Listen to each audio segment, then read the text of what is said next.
चाहवे प्रभु को मेरे वंदना वंदना वंदना वंदना वंदना वंदना वंदना मुझको तारो प्रभु तारे जो चंदना मुझको तारो प्रभु तारे जो वंदना वंदना वंदना वंदना वंदना वंदना तेरे चरणों में दाता मेरा ध्यान हो तेरे चरणों में दाता झूठी दुनिया से दिल मेरा अनजान हो झूठी दुनिया से दिल मेरा चाहे सुख में रहो चाहे दुख में रहो चाहे सुख में रहो चाहे समता टूटे नहीं है यही स्पंदना समता टूटे नहीं है यही स्पंदना वंदना वंदना वंदना वंदना वंदना वंदना अनंत अनंत शांति के निकेतन शासन प्रति श्रमण भगवान महावीर स्वामी के पावन चरण अरविंदों में हार्दिक भावना वंदन नमन। मेरे अंधेरे जीवन को रोशनी प्रदान करने वाले परम उपकारी आगम ज्ञान के भंडार आगम ज्ञाता आगम पुरुष जिन शास्त्रतन हिमाचल के श्री उपाध्याय भगवंत श्रद्धे गुरुदेव श्री जितेंद्र मुनि जी महाराज साहब के पावन चरण कमलों में हार्दिक भावना वंदन नमन।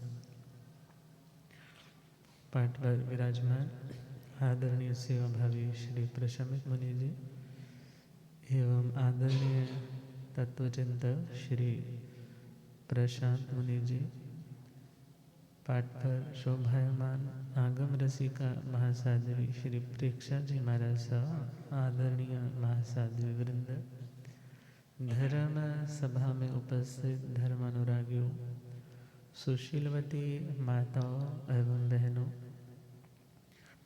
असीम पुण्योदय से भाग्योदय से आप सबको संतों का समागम और वीतरागवाणी श्रवण करने का सुअवसर प्राप्त हो रहा है। श्रीमद् समवायम जी सूत्र 32वां समवाय 32वां चैप्टर, जिसमें 32 योगों की चर्चा की जाती है। 32 तरह का योग जिसकी आराधना साधना प्रैक्टिस से आत्मा अपने ही भीतर विराजमान परम शांत अनंत वीर्य की धनी परमात्मा स्वरूप से मिल पाता है। सिर्फ मिल ही नहीं पाता, क्योंकि मिलने के बाद बिछुड़ना होता है, उसी में समाहित हो जाता है। तो 32 उन योग संग्रहों में 20वां पॉइंट है संवर। कौन सा पॉइंट? संवर। संवर का अर्थ प्रयोजन, इस पर चिंतन करेंगे। संवर का सामान्य सा अर्थ होता है किसी आने वाली चीज़ को रोकना। कोई चीज़ आ रही है, उसकी इनकमिंग को रोक देना, उसका नाम क्या है? संवर। अब जैसे दूध का बर्तन है, दूध आपने बॉईल करके रखा है, मगर उसमें कोई मच्छर, कोई और मिट्टी का कण ना गिर जाए तो उसको क्या कर देते हैं? ढक देते हैं। उस ढकने का नाम भी है उसका संवरण कर दिया, उसको प्रोटेक्शन ऐसी दी है कि कोई बाह्य तत्व उसमें गिर करके उसको दूषित नहीं करेगा। अर्थात बाहर से जो चीज़ अपने आप गिरेगी वो अच्छी तो नहीं होगी, क्योंकि अच्छी चीज़ के लिए अक्सर प्रयास करना पड़ता है, अच्छी चीज़ को लेकर आना पड़ता है, मगर बुराइयों को इनवाइट नहीं करना पड़ता। बुराइयां तो हर जगह घूम रही है, तो उन समस्त बुराइयों से खुद को संभालने के लिए जो संवरण किया जाता है, जो ढक्कन लगाया जाता है, उसका नाम है संवर। कि आत्मा के गुण जो दूध की तरह, दूध की तरह ही नहीं बल्कि दूध से भी अनंत गुना ज़्यादा जो उत्तम श्रेष्ठ है, उनमें किसी भी तरह का कोई खोटा अंश, कोई बुरा अंश ना पड़ जाए, तो उसकी इनकमिंग को रोकने के लिए जो ढक्कन लगाया जाएगा, जो आवरण डाला जाएगा, जो प्रोटेक्शन के लिए शील्ड यूज की जाएगी, उसका नाम होगा संवर। उसका नाम क्या होगा? संवर।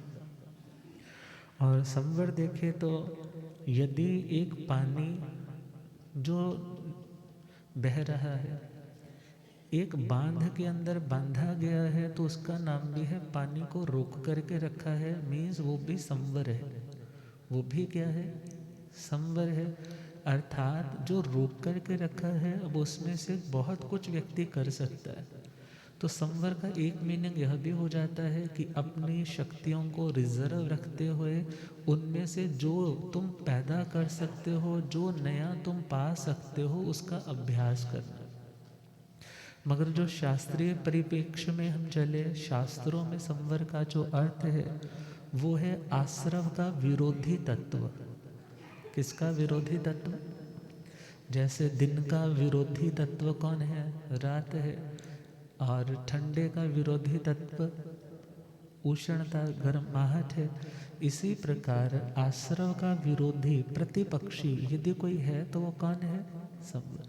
आश्रव का मतलब कोई चीज़ आ रही है, गिर रही है। संवर का मतलब उसको रोका जा रहा है। अब अच्छी चीज़ आ रही है, उसको तो कोई व्यक्ति रोकना नहीं चाहता, मगर यदि कोई बुरी चीज़ आ रही है तो उसको सब लोग क्या करते हैं?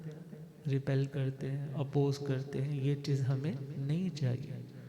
तो भगवान ने संवर तत्व बताया कि आत्मा अपनी शक्तियों से संयुक्त कब होता है? जब संवर की आराधना करता है। किसकी आराधना? संवर की आराधना। संवर को हम ऐसे भी समझ सकते हैं कि जो व्यक्ति जानता है, अभी कोविड आया था ना, कोविड आया था, बड़े बड़े एयरपोर्ट्स के ऊपर भी जो फॉरेनर्स आ रहे हैं, जो और लोग भी आ रहे हैं, तो उनको क्या देखा जाता था कि उन्होंने मास्क लगाया है या नहीं लगाया है। अब स्थानक ले लो, घर ले लो, स्कूल ले लो, हॉस्पिटल ले लो, सब लोग क्या वियर कर रहे थे उन दिनों में? मास्क वियर कर रहे थे। क्यों कर रहे थे? कि जो इन्फेक्शन का जर्म है, यदि किसी को कोई प्रॉब्लम है, वो कहीं बाहर यदि निकल गया, बाहर किसी व्यक्ति तक पहुंचा, या बाहर वाला हमारे तक इंट्रोड्यूस ना हो सके, हमारे तक ना पहुंच सके, तो हमने क्या कर लिया? उसको संवर, ढक लिया नाक को।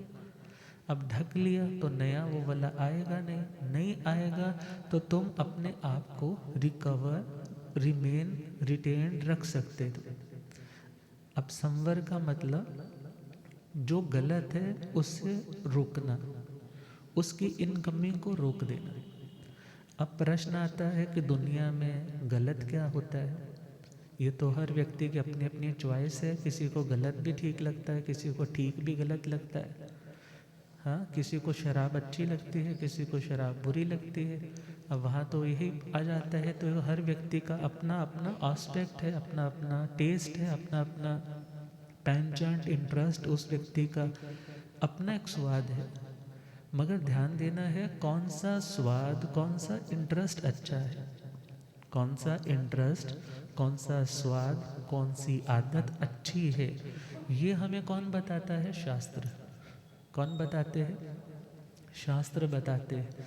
क्यों? क्योंकि हमें यदि बुराई भी अच्छी लग रही है, इट मीन्स हमारा बुराई का अभ्यास इतना हो चुका है कि हम उसमें कंफर्टेबल फील करते हैं। और यदि कुछ अच्छा करना पड़े, कुछ शास्त्र के अकॉर्डिंगली करना पड़े, तो हमें मुश्किल आती है, क्योंकि उसका हमारा अभ्यास नहीं। अभ्यास से ही इंटरेस्ट, इंटरेस्ट से वो चीज़ सहज होने लग जाती, ईजी होने लग जाती। मगर जब हमारा अभ्यास ही सपोज बुराइयों का है, तो हमें धर्म कहाँ से अच्छा लगेगा? फिर तो हम बोलेंगे ना कि जो चीज़ हमें अच्छी लगती है बस वो करनी चाहिए, जो अच्छी नहीं लगती उसके लिए बोलेंगे कि मेरे को ये बात मत कहो, मैं ये बातें आपकी सुन नहीं सकता। मगर शास्त्र क्या समझाता है कि तुम्हें एक डिस्क्रिमिनेशन की विज़न देता है। डिस्क्रिमिनेशन विज़न मतलब कि तुम शिफ्टर जैसे होता था ना, चार्ज होता था पुराने टाइमों में। आजकल तो सारा काम तुम्हारा फैक्ट्रियों वाले करके सब कुछ दुकानों में पैक करके भेज देते। मगर पुराने टाइम में जब छाछ से उसको छाजते, तो क्या होता, जो रॉ मटेरियल है, जो घास फूस है, कोई तिनके हैं, कोई रोड़ी है, कंकर है, वो आगे आगे आ जाते, दाने दाने पीछे आ जाते। इट मीन्स गलत को, निस्सार को छोड़ा गया, अच्छी चीज़ को संभाला गया।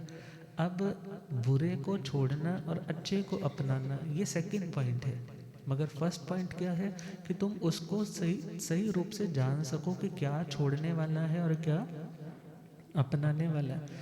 जब शास्त्र की नॉलेज होगी, ज्ञान होगा, तो उस ज्ञान के आधार पे तुम अपनी इच्छाओं को भी देख पाओगे, कौन सी इच्छा ठीक वाली है, कौन सी इच्छा बुरे वाली, कौन सी इच्छा मेरी आत्मा की शांति के लिए, उसकी फ्रीडम के लिए, आत्मा की स्वतंत्रता के लिए ज़रूरी है, और कौन सी इच्छा आत्मा को परतंत्र बनाती है, कौन सी इच्छा आत्मा को स्ट्रेसफुल बनाती है, कौन सी इच्छा आत्मा की स्पिरिचुअल ग्रोथ को रोक देती है। जब इन दोनों चीज़ों को देखा, डिस्क्रिमिनेट हो गया ना शिफ्टर से, उस ज्ञान के माध्यम से तुम इतना तो जान पाए कि कौन सी इच्छा गलत है, कौन सी इच्छा ठीक है।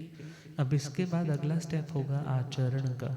आचरण इस चारित्र, चारित्र इस मीन्स इम्प्लीमेंटेशन। अब तुम निस्सार को यदि छोड़ते हो, सार को संभालते हो, तो वो तुम्हारा जो कदम है वो राइट डायरेक्शन में उठने वाला राइट कदम है। और उससे जो तुम्हें मिलने वाला है वो आउटपुट तुम्हें शांति देने वाला होगा, समृद्धि देने वाला होगा, तुम्हारी क्रेडिबिलिटी, तुम्हारे भीतर के पीस, बहुत सी चीज़ों को बढ़ाने वाला होगा। अब यहाँ समझना है संवर ने क्या किया।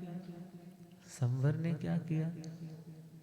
जो बुरा है उससे खुद हमें रोकने की कला सिखाई कि इन चीज़ों से तुम्हें बचना है। अब हम अपनी चॉइस से यदि चलेंगे तो शायद हम बुरे को भी एक्सेप्ट करते जाएंगे, गलत चीज़ों को भी एक्सेप्ट करते जाएंगे। जैसे एक बच्चे को नहीं पता होता, जो अभी बाल है, अज्ञान दशा में है, उसे नहीं पता है कि सर्दी है तो इन दिनों में ये चीज़ अच्छी नहीं होती खानी, ये चीज़ ज़्यादा हाइजेनिक होती है। तो बार बार कौन समझाता है? माँ समझाती है, बड़े लोग समझाते हैं कि बेटा ये चीज़ नहीं खाते, इसके बाद पानी नहीं पीते, इसके बाद ये नहीं करते। अब वो जो रोका जा रहा है, टोका जा रहा है, वो क्या है? संवर। वो क्या है? क्यों? क्योंकि इन चीज़ों का इनटेक होगा, इन चीज़ों को ग्रहण किया जाएगा, तो तुम्हें प्रॉब्लम का सामना करना पड़ेगा, दिक्कत का सामना करना पड़ेगा। अब बच्चे को जब ये नॉलेज आ जाती है, बच्चे को जब ये समझ आ जाता है, कुछ चीज़ें वो खुद प्रैक्टिकली भी करता है, कुछ चीज़ें वो उन्हीं को उसी रूप में फॉलो करता है। क्यों करता है? क्योंकि वो उन चीज़ों को और लोगों में देख लेता है कि उसने ऐसा किया था, उसको ये प्रॉब्लम आई, उसने ऐसा किया था, उसको ये प्रॉब्लम आई, मुझे ये चीज़ करनी नहीं है। अब जब उस व्यक्ति ने उन बुराइयों को छोड़ना शुरू किया तो धीरे धीरे उसमें अच्छाइयों की ग्रोथ होने लग पड़ी, उसकी अच्छाइयाँ बढ़ने लग पड़ी। इसी प्रकार शास्त्र माँ के समान है। किसके समान है? अब शास्त्र की बात जब सुनेंगे, भगवान की बात जब सुनेंगे, तब हमें पता चलेगा कि मेरी कौन सी इच्छा ठीक वाली इच्छा है और कौन सी इच्छा गलत वाली। और जब हम उनके आधार पे दूसरे लोगों को देखेंगे कि उस व्यक्ति ने धर्म के विपरीत ये काम किया, देखो उसकी आज क्या दुर्गति हो रही। हर चीज़ का एक्सपेरिमेंट तुम्हें करने की ज़रूरत नहीं है कि मैं भी वही एक्सपेरिमेंट करके देखूं तो देखूं ये नुकसान आता है या नहीं आता, क्योंकि बहुत से लोगों को नुकसान उस टाइम नहीं आता ड्यू टू उसका पुण्य कर्म उसको प्रोटेक्शन दे रहा है। जैसे हम समझे किसी का इम्यून सिस्टम बहुत स्ट्रांग है, वो कुछ भी खा ले उसको नहीं प्रॉब्लम होती, मगर जब इम्यून सिस्टम कमज़ोर होता है तो कुछ भी ले, अच्छी चीज़ भी ले तो वो भी उसको डाइजेस्ट नहीं हो पाती। इसी प्रकार जब अपना पुण्य, अपनी साधना वीक है, कमज़ोर है, तो हमें एटलीस्ट ऐसे माहौल से भी खुद को बचाना है, अवॉइड करना है जहाँ पर प्रॉब्लम बढ़ सकती है, और वही वही चीज़ ग्रहण करनी है जो हमारे लिए हितकारी है, जो अच्छी है। बताएगा कौन? शास्त्र। कौन बताएगा? शास्त्र मतलब जो हमें शासन करना सिखाए। क्या करना सिखाए? शासन। शासन का मतलब अब ये भी नहीं है कि तुम दूसरों पे शासन करने की कला सीखो।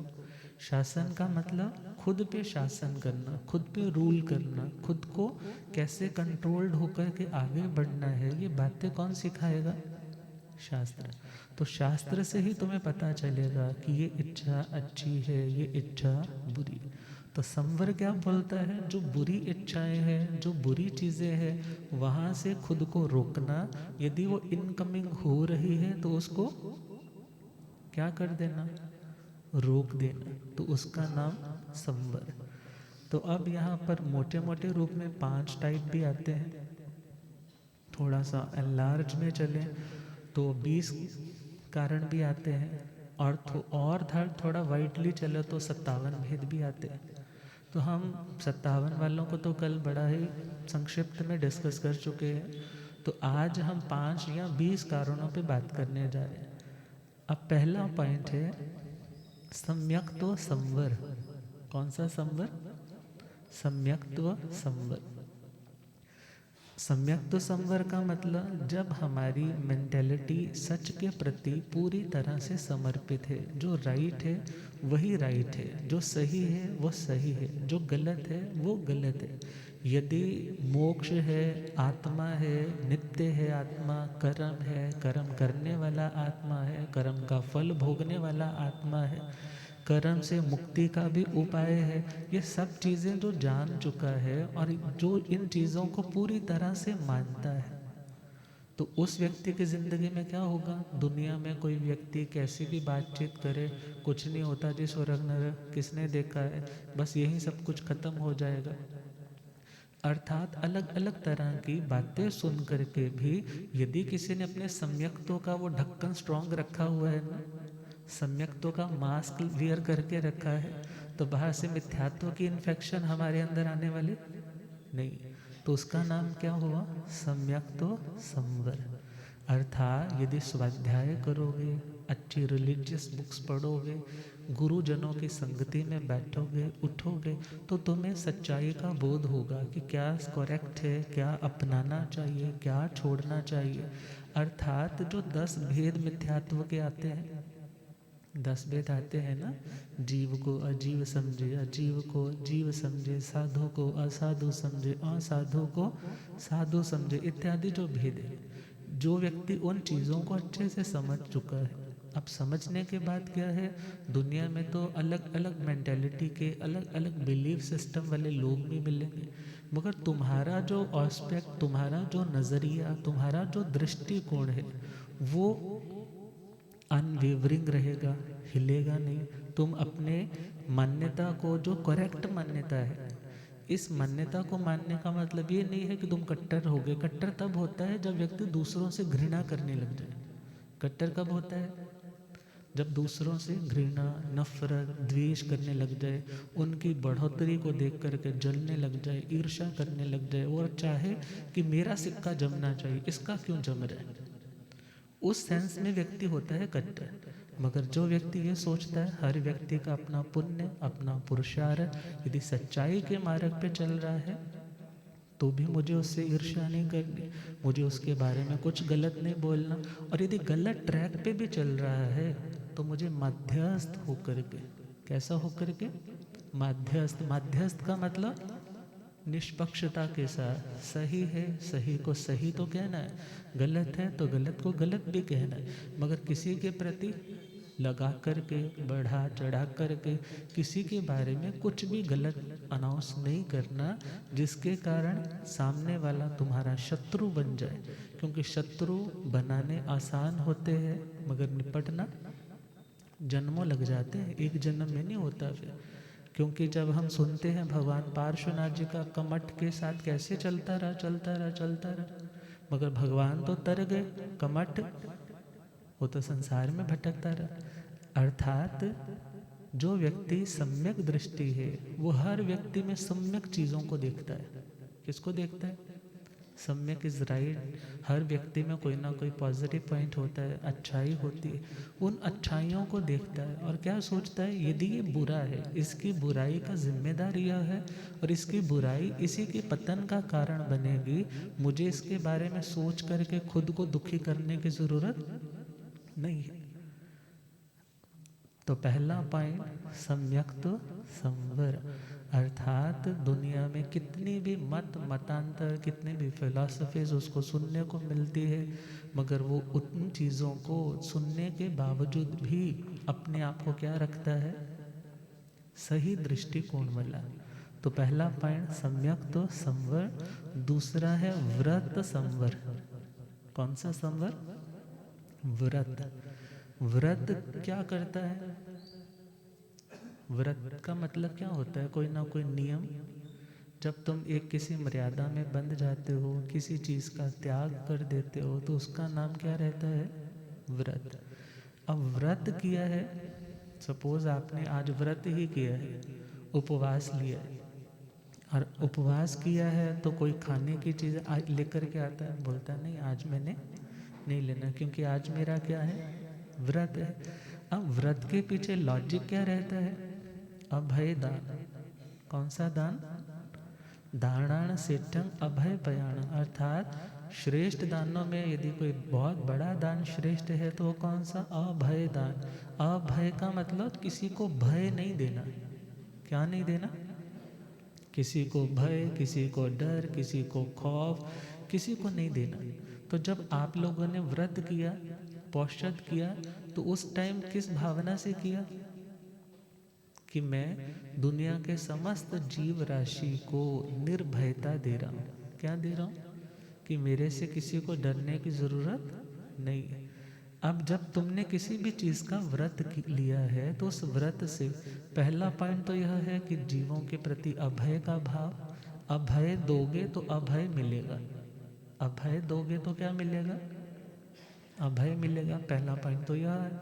सेकंड पॉइंट, व्रत करने से तुम्हारी डिटर्मिनेशन पावर, तुम्हारी विल पावर, तुम्हारा सेल्फ कॉन्फिडेंस, जिंदगी में आने वाले बहुत ही वर्स्ट सिचुएशन में भी तुम्हें स्ट्रांग रखने की हिम्मत देने वाला होता है। क्योंकि जब तुम ऐसी परिस्थितियों में, जब बिल्कुल अनुकूलता है, हर तरह का कंफर्ट तुम्हारे पास है, मगर ऐसे टाइम में भी जब तुम किसी ना किसी चीज़ का त्याग कर रहे हो, और अक्सर बोलते ना जो फेवरेट चीज़ है उसका करो, बोलते हैं ना जो चीज़ तुम्हें बहुत पसंद की है उसका त्याग करो, तो उससे क्या होने वाला है कि तुम अपनी ज़िंदगी में जो कोई फेवरेट चीज़ है, कभी वो तुमसे दूर चली जाए तो खुद को कैसे मैनेज करना है, ये तुम्हारा कॉन्फिडेंस लेवल इन छोटे छोटे नियमों से बढ़ने लग जाता है प्रैक्टिकली। और यदि व्रत का तुमने अभ्यास नहीं किया, किसी चीज़ का नियम पच्चखान नहीं किया, क्या सोच करके ये बंधना मुझे अच्छा नहीं लगता, ये बंधना मुझे अच्छा नहीं लगता, तो अपने आप से पूछो शादी के बंधन में बंधे हुए नहीं बंधे हुए? पूछो। नहीं तो इधर उधर ही भटक रहे होते, सारी उम्र यूं ही गवा देते। एक नियम में आए हो, एक मर्यादा में आए हो, एक अनुशासन में आए हो। तुम अपनी भी सुरक्षा में हो, दूसरे को भी सुरक्षा दे रहे हो और बाकियों को भी सुरक्षा दे रहे हो। तो व्रत से भी क्या होने वाला है, तुम किसी नियम में आते हो तो खुद को भी सुरक्षित करते हो, औरों को भी सुरक्षा देते हो और भगवान के मार्ग के भी आराधक बन जाते हो। तो दूसरा संवर, व्रत संवर। व्रत का मतलब किसी भी नियम को, किसी भी त्याग को जीवन में अंगीकार करना। क्यों अंगीकार करना? क्योंकि अत्याग समय में जब हम किसी चीज़ का त्याग नहीं करते तो उस टाइम में अपच खाणी क्रिया, कौन सी क्रिया? भले तुम उस चीज़ को यूज़ में नहीं भी ला रहे हो मगर फिर भी वो क्रिया क्या लगती रहती है तुम्हें? भले एक बहुत ही मैन्यूट रूप में, बहुत मीगर रूप में, बहुत छोटे सूक्ष्म रूप में चीज़ आ रही है, मगर आते आते यदि ब्रेक नहीं लगाई तो वो धीरे धीरे बढ़ते बढ़ते कितने बड़े के रूप में भी इकट्ठी हो जाएगी। तो सेकंड है व्रत संवर, तीसरा है अप्रमाद संवर। कौन सा संवर? अप्रमाद। प्रमाद का मतलब क्या होता है? साधारण सी भाषा में देखें, प्रमाद का मतलब, प्रमाद का मतलब लापरवाही। प्रमाद का मतलब लापरवाही। जैसे हम कहें को कोई व्यक्ति बाइक चला रहा है, हाथ छोड़ करके बाइक चला रहा है, एक्सीडेंट नहीं हुआ, ये उसकी पुण्यवानी है, मगर उसने अपनी ओर से कसर तो नहीं ना छोड़ी। अर्थात अक्सर आप लोगों ने सड़कों पे लिखा हुआ देखा होगा, सावधानी हटी दुर्घटना घटी। और कई गाड़ियों के पीछे ये भी लिखा होता है, धीरे धीरे चलोगे तो बार बार मिलेंगे। धीरे धीरे चलोगे बार बार मिलेंगे, और रफ्तार से चलोगे तो हरिद्वार मिलेंगे। कहाँ मिलेंगे?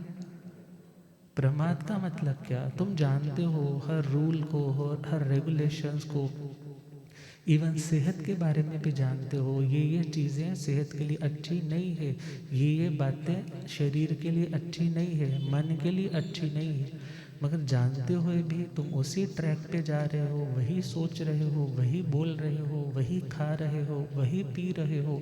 तो ये तुम्हारी लापरवाही है। ये क्या है? तुम्हारी। और लापरवाही का नाम ही क्या है? प्रमाद। लापरवाही का नाम क्या है? जब तुम सावधान होकर के, अवेयर होकर के चल रहे हो, मगर फिर भी तुम्हारा एक्सीडेंट हो गया, सपोज फिर भी तुम्हारा एक्सीडेंट हो गया, तो उस टाइम सीसीटीवी फुटेज भी देखे जाएंगे, रिकॉर्डिंग्स भी देखी जाएगी। तो पुलिस वाले जब सारा कुछ देखेंगे, जज के सामने कोई रिपोर्ट पहुंची है, तो बोलेंगे भाई ये तो फुल अपनी अवेयरनेस के साथ आ रहा था, मगर गलती किसकी है? अर्थात यदि तुम सावधानी से चल रहे हो, यदि एक साधु यत्ना से, सावधानी से, जीवों को बचाने की भावना से चल भी रहा है, और सपोज करो उसके पैर के नीचे कोई छोटा सा जीव आ गया, तो भी कहा उसे दोष नहीं है, तो भी उसे वो दोष नहीं है। मगर एक व्यक्ति बिना देखे हुए चल रहा है, बिना देखे हुए चल रहा है, जीव नहीं आया, वो उसकी पुण्यवानी है, मगर उसको अपनी लापरवाही का दोष है। कौन सा दोष है? वो लापरवाही ही क्या है? प्रमाद। अब यहाँ पर इतना ज़रूर आपको हमेशा याद रखना है, सुनते टाइम, पढ़ते टाइम, ये हमेशा ध्यान रखना है, ये नॉलेज तुम्हें खुद को देखने के लिए दी जा रही है। किसके लिए दी जा रही है? नॉलेज सब साधु साध्वियों को भी है, सब श्रावक श्राविकाओं को भी है जो पढ़ते हैं, मगर अक्सर क्या होता है, हम दूसरे को देखने लग जाते हैं और डिस्टर्ब हो जाते हैं। उसमें तो ये कमी है, वो तो ऐसे चल रहा था, वो तो ऐसे कर रहा था। तो तुम अपनी निर्जरा के स्थान पे, अपने संवर के स्थान पे अपना कर्मों का बंध करने लग जाते हो। तो नॉलेज का मतलब वो प्रकाश, प्रकाश मतलब अपने घर को देखने के लिए, अपने घर को जगमग करने के लिए। वहाँ गंदगी है, उसको देखो, उसको बाहर निकालो। यदि अपनी उस रोशनी का प्रयोग दूसरे के घरों को देखने में लगाए रखोगे तो तुम्हारा घर कभी साफ होने वाला नहीं है। तो थर्ड पॉइंट है अप्रमाद संवर, अर्थात प्रमाद नहीं, सावधानी है हर क्रिया के अंदर, अपने लक्ष्य को, अपने गोल को, जो कभी भूलते नहीं है कि मैं जिस ट्रैक पे चल रहा हूँ मुझे उसी ट्रैक पे बड़ी लगन के साथ बढ़ना है। तो वो लगन, वो सावधानी, वो अवेयरनेस क्या करने वाली है? जिंदगी में आने वाले दोषों को रोकने वाली। अब अगला पॉइंट है अकषाय संवर। कौन सा संवर? अकषाय मीन्स कषायों के कारण आत्मा मलिन होती है। क्रोध, मान, माया और लोभ, इन विकारों के कारण आत्मा क्या होती है? डिजीज्ड हो जाती। कैसी हो जाती है? डिजीज समझते हो ना? नॉट एट ईज मतलब डिजीज। जब हम ईजीनेस में होते हैं, बिल्कुल शांत होते हैं, तो मीन्स सब अच्छा चल रहा है। मगर जब ईजीनेस क्या हो जाती है, बोलते ना डिसमिस होगी जी। अब डिजीज मतलब जब इजीनेस नहीं रहती ज़िंदगी में, शांति नहीं रहती, क्योंकि जब रोग लगता है व्यक्ति चिड़चिड़ा होने लग जाता है, उसको इरिटेशन ज़्यादा होने लग जाती। अब इसी प्रकार ये कषाय भी क्या करने वाले हैं? आत्मा को डिजीज करने वाले, आत्मा को अशांत बनाने वाले, आत्मा को पश्चाताप की आग में झुलसाने वाले, और आत्मा के आध्यात्मिक आनंद को, शांति को, पीस को, उसकी प्रोडक्टिविटी को, उसके फैसले सही लेने की एबिलिटी को, सबको क्या कर देते हैं? खराब कर देते हैं। गुस्सा है तो गुस्से में फैसला ठीक नहीं होता। घमंड बहुत है तो जहाँ पे खुद को रोका जा सकता है रोक नहीं पाता व्यक्ति। माया का अंदर बहुत भाव है, दोषों को छुपाने की प्रवृत्ति बन गई है, तो अपनी बुराई कभी तुम छोड़ नहीं पाओगे। और लोभ की भावना बहुत ज़्यादा है, ग्रीडीनेस बहुत है, दूसरे की थाली का लड्डू ही बड़ा बड़ा दिखता है, तो अपनी मिली हुई चीज़ों का तुम कभी आनंद नहीं ले पाओगे। अब विचार करना है, अशांति के वायरस कौन से हैं? क्रोध, मान, माया और लोभ। मगर तुमने कौन सा मास्क लगाया? अकषाय का। कौन सा मास्क? उसी का नाम तो संवर है ना, संवरण कर लिया, ढक लिया। आत्मा के एक एक प्रदेश पे वो मास्क लगा दिया कि मुझे क्रोध नहीं करना, मान नहीं करना, माया नहीं करनी, लोभ नहीं करना।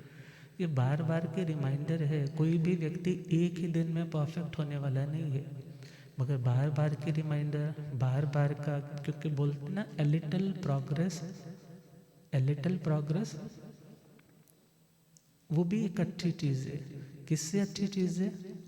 Then no progress.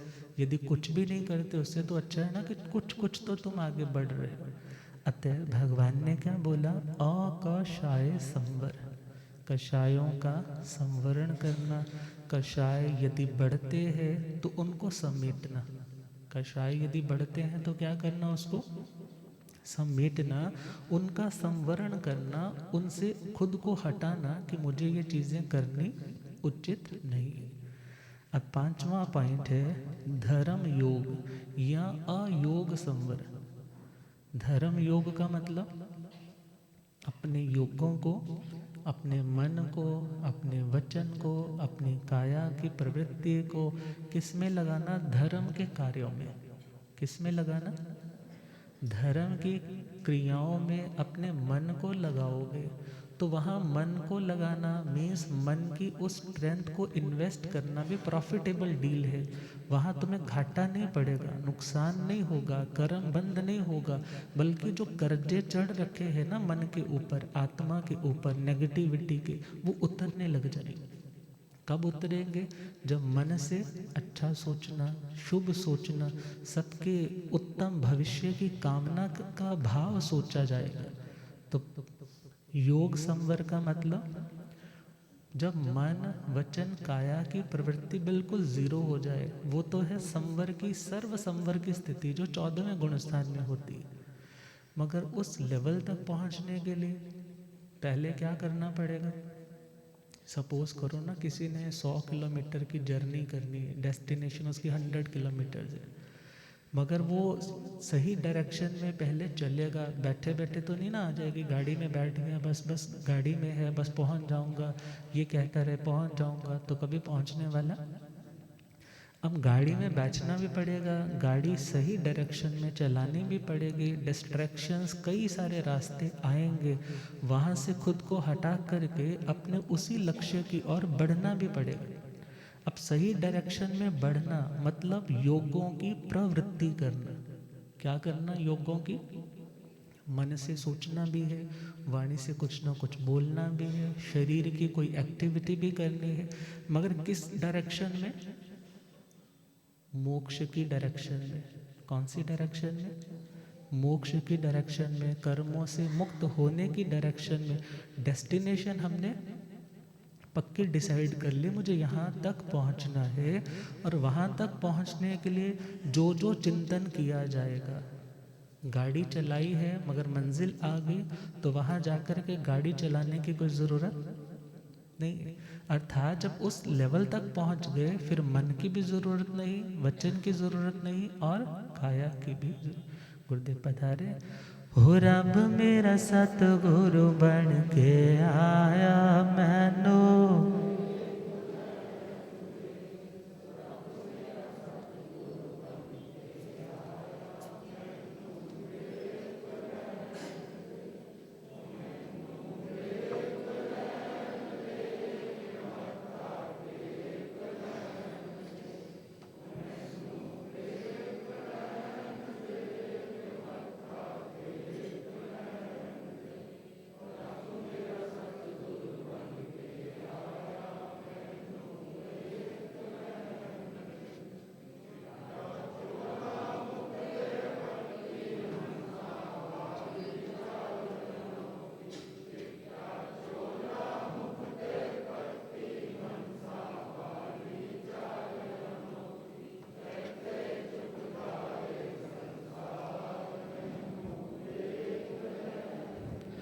होते चुकदा है संसार मैनो, हो रब मेरा सतगुरु बन के आया मैनो, हो मैनू वेख लैण दे के मत्था टेक लैण दे, ओ मैनू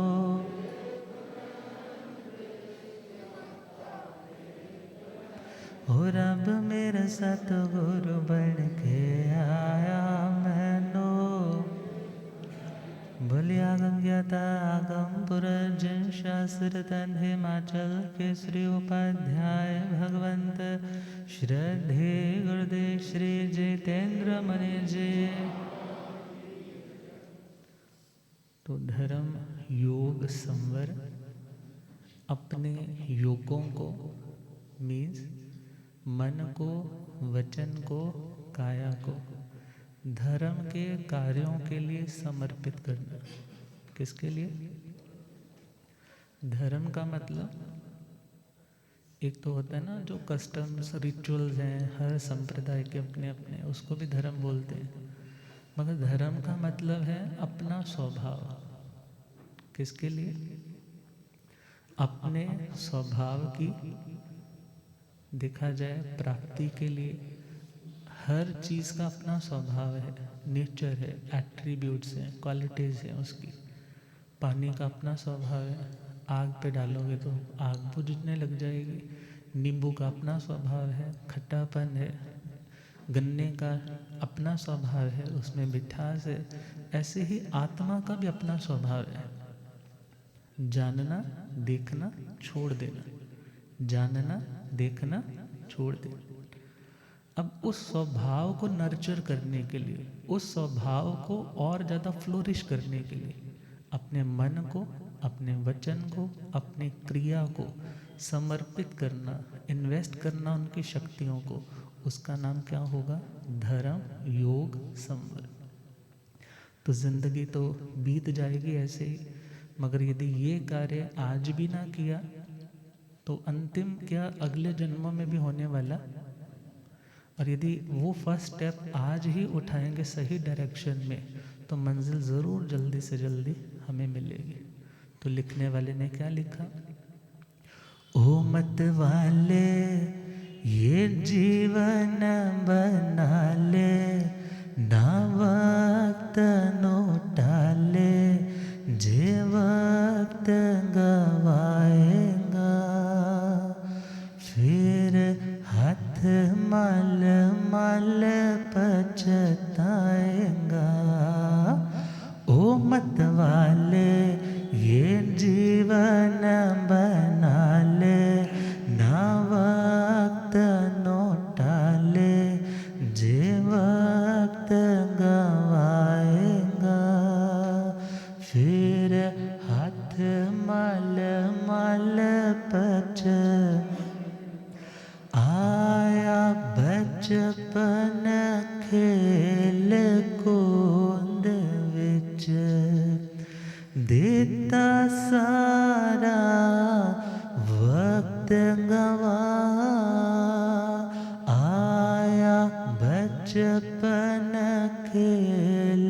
कुंद विच देता सारा।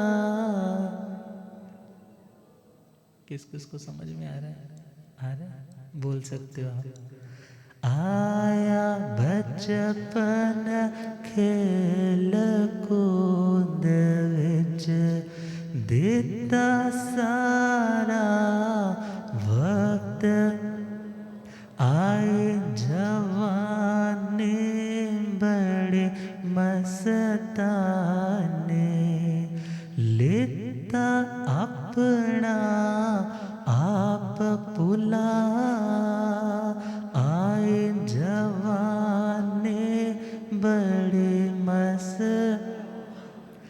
लेता अपना आप भुला, आया बुढ़ापा प्यास आपा, ओए आया बुढ़ापा पया ड्योड़ी विच बिठाया, आंदे जांदे नू पया है बुलावे, कोई पास ना आवे, की हाल सुनाएगा, किते घर मांदा फल तू पाएगा। ओ मत वाले ये जीवन बना ले, ना वक्त नो डाले, जे वक्त गवाएगा, फिर हाथ मल मल दौलत तेरा साथ नहीं देना, जदों शरीर नो छड़ना है, दौलत तेरा साथ ने, जदों शरीर नो संगे संबंधिया तिया पुत्रा, तेनों कार चों कढ़ना है, संगे संबंधिया तिया पुत्रा, तेनों कार चों आखिर वेला गया अकेला, ओए आखिर वेला गया अकेला, नाल किसे ने जाना उथे जाके, हिसाब जदों होना तैं वेख वेख रोना, हाय कौन बचाएगा, यम तेल दे कड़ाहे विच पाएगा। ओ मत वाले ये जीवन बना ले, ना वक्त नो जे वक्त गवाएगा, फिर हाथ मल मल पछताएगा, फिर हाथ मल मल पछ। तो हाथ मलने ना पड़े, मौका है, जो अवसर है उसमें ही अपनी एबिलिटीज़ को पहचानो और बुराइयों को भी जानो और वहाँ से हटने का प्रयास करो। तो इन्हीं भावों के साथ आज बहन सुप्रीति जी का अभिनंदन भी है, जिनका आईमिल का मास खमन कंप्लीशन की ओर है, और उसी के साथ बहन हर्षा जी, उनके भी 11 आईमिल का भाव है, यदि पधारे होंगे तो उनका भी आज साथ में अभिनंदन रहेगा। और बाकी तपस्वी तो आगे बढ़ रहे हैं, भाई कन्नू जी जिनका आज 14वां उपवास है, और भी अठाइयाँ चल रही हैं, आज एक का 5वां उपवास है। तो सभी तपस्वियों को भी हार्दिक साधुवाद है, जो सीख रहे हैं, पढ़ रहे हैं, स्वाध्याय कर रहे हैं, सभी अपने जीवन को इन घड़ियों को सफल बना रहे हैं। तो इन्हीं भावों के साथ गुरुदेव कृपा करें।